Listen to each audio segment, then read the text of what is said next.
Halo sahabat Wonder Woman, sehat selalu ya. Oke, thank you so much. Terima kasih kepada teman-teman yang sudah merekomendasikan video saya, karena ternyata video saya ini 76% hasil rekomendasi. Berarti mungkin video saya berguna ya untuk direferensikan kepada teman-temannya teman dan temannya teman yang lain. Oke, terima kasih teman-teman ya, juga kepada para subscribe yang baru seperti yang lama yang masih setia nonton video saya. Terima kasih. Dan ini jujur merupakan support bagi saya supaya saya bikin video lagi secara kontinu dan konsisten. Sudah bukan rahasia umum kalau memang salah satu hidup bahagia ini dengan banyaknya teman, terutama teman yang satu frekuensi teman-teman ya. Terus gimana sih caranya mencari teman yang satu frekuensi? Nah, caranya banyak sekali. Pertama, misalkan kita di medsos ya, tidak kemana-mana. Kita berteman, kita mengadakan pertemanan atau mengkonfirmasi teman itu di Facebook, misalkan di Instagram atau dimanapun, pilih teman-temannya satu frekuensi, yang hobinya sama, yang punya sikap yang sama. Jadi kalau di medsos kan bisa disaring, bisa dipilih, toh tidak seperti dalam pertemanan secara langsung.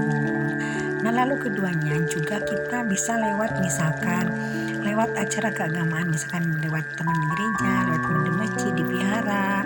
Jadi kita setelah mengadakan ibadah rutin satu minggu sekali, kan biasanya di situ akan ada jalinan pertemanan ya, karena teman-teman di satu tempat ibadah itu rata-rata kan orangnya itu aja.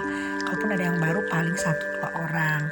Nah, di situ biasanya kita akan menemukan teman-teman yang positif, juga yang satu frekuensi sama kita. Bahkan banyak kemungkinannya kalau misalkan kita bertemu di tempat ibadah pun ada teman-teman yang bisa diajak kita untuk berbisnis atau diajak kita untuk silaturahmi untuk mengembangkan aset-aset bersama teman-teman ya. Jadi meskipun di tempat ibadah itu biasanya orang-orangnya ada juga orang-orang yang sangat maju pikirannya. Lalu ketiganya bisa juga kita di acara-acara arisan, di acara-acara gym ya, di acara-acara senam.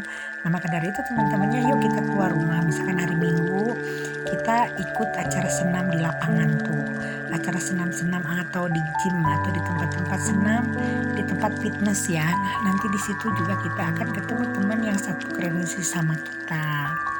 Jadi artinya kita jangan menutup diri, misalkan mentang-mentang kita udah nih senam nih di tempat gym kita, atau kita sudah nih hanya untuk kepentingan kita sendiri, jangan gitu teman. Tapi kita membuka diri untuk pertemanan yang baru, sehingga nanti akan ketemu sama orang satu frekuensi yang memang kita harapkan. Lalu keempatnya, kita kan sekarang lagi banyaknya marak-maraknya bisnis ya, seminar-seminar bisnis ya. Ada seminar ekspor impor, seminar bisnis multi level, seminar bisnis-bisnis seperti kripto. Nah, itu kita ikut di bisnis itu. Misalkan kita nggak ikut bisnisnya, ikut acara seminarnya, ikut acara kumpul-kumpulnya. Nanti di situ Tuhan akan merahkan kita kepada orang-orang yang satu frekuensi. Dan bukan tidak mungkin aset yang kita kembangkan nanti akan bisa dikembangkan sama teman-teman yang bertemu di sana. Nah, jadi sekarang teman-teman kalau ada yang mengajak bisnis, ada yang ngajak kumpul dimanapun, jangan ditolak dulu, tapi dikaji dulu, dipikirkan dulu. Ya, siapa tahu sih nanti ini merupakan petunjuk dari afirmasi kita, dari doa kita selama ini bahwa kita ingin mengembangkan usaha, mengembangkan bisnis. Nah, di sini ternyata mungkin Tuhan akan menunjukkan kita kepada teman-teman yang baru melalui seorang teman yang mengajak bisnis, yang mengajak hadir di acara bisnis supaya kita mengenal orang yang baru atau mengenal orang yang banyak yang akan Tuhan tunjukkan untuk kita.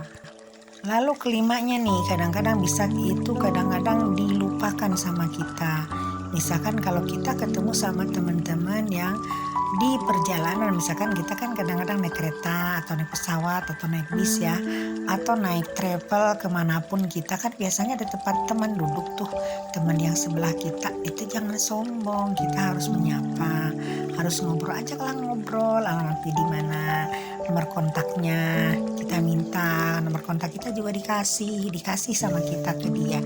Jadi nanti lama-lama kan kenal ya, tak kenal kata cinta, tak cinta maka kata sayang. Tahu-tahu memang orang itu bisa membuka hati kita, malah orang tersebut juga bisa membawa kita ke bisnis-bisnis yang kita harapkan selama ini. Nah, jadi kalau kita dalam perjalanan, kita jangan pura-pura tidur atau pura-pura baca koran. Sekarang kita harus mulai sapa menyapa di teman-teman dalam perjalanan, teman-teman ya.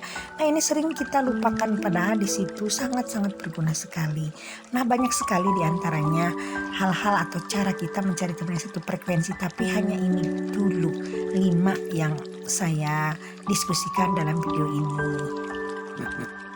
Nah, barangkali teman-teman ada pendapat atau ada pengalaman yang lain, silahkan ditulis di kolom komentar. Ini diskusi singkat kita hari ini. Semoga sehat selalu, semoga Tuhan selalu memberkati, dan kita semua dilimpahkan rahmat pada bulan puasa ini sampai hari Lebaran. Oke, sekian dulu. Bye for now.